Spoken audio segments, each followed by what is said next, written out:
Мындай болуп атат деңиз. Биз болсо апасы 2000 литр сүт берип атат, атасы 11,5 литр сүт берип аткан бука болуп атат. Экөөнү жасама уруктандырганыбыздан кийин алардын музоолор ойлоп атабыз бир 4,5 литр сүт берет депчи, сапатка өтүп атканыбыз. Ошон үчүн азыр мына музоолор төрөлгөндө жөн музоолор 15 миңден туруп атат, 15-17 миңден. Биздин музоолор 20-25 миңден туруп атат. Siz aytыңызчы, кайсы ири мүйүздүү балдын апасы болот, атасы болот? Жана айтып кеттиңиз, апасы 2000 литр берсе, атасы 11 000 литр берет деп. Малдын дагы атасы апасы болот, кандай ал?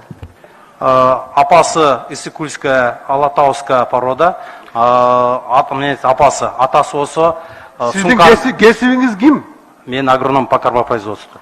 Анда бир зоотехник тап келбейсиңерби? Саам уй деп айткыла. Менин замым Бука деп айткыла, атасы апасы деп кандай? Ата. О, биздин музоонун ата энеси каякта? Бул музоо жетим.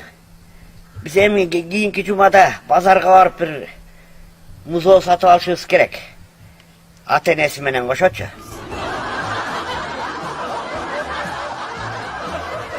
Мурда уюн эле анан энеси менен эле баласын алчу эмес белек. Анан азыр атасын кошо албасак болбойт экен.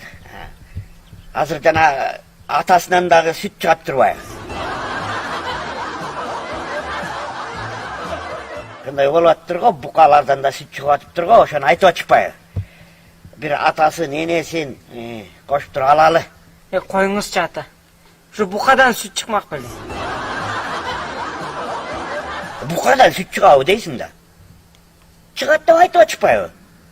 Демек чыгат да. Алар деген министр деп коет, алар деген депутат деп коет. Алар ошону билет, алар ошончо чоң айлык алат ошакта. Ошонун баарын изучать этет, ошонун баарына башы жетет. Изилдеп чыккан үчүн анан айтып атат да. Букадан сүт чыгабы дейсиң да? Билген үчүн айтып атат. Алардыкы деген закон. Алар закон чыгарчу. Алар эмне деди, ошол закон. Букадан сүт чыгат дедиби? Демек сүт чыгат, закон алардыкы.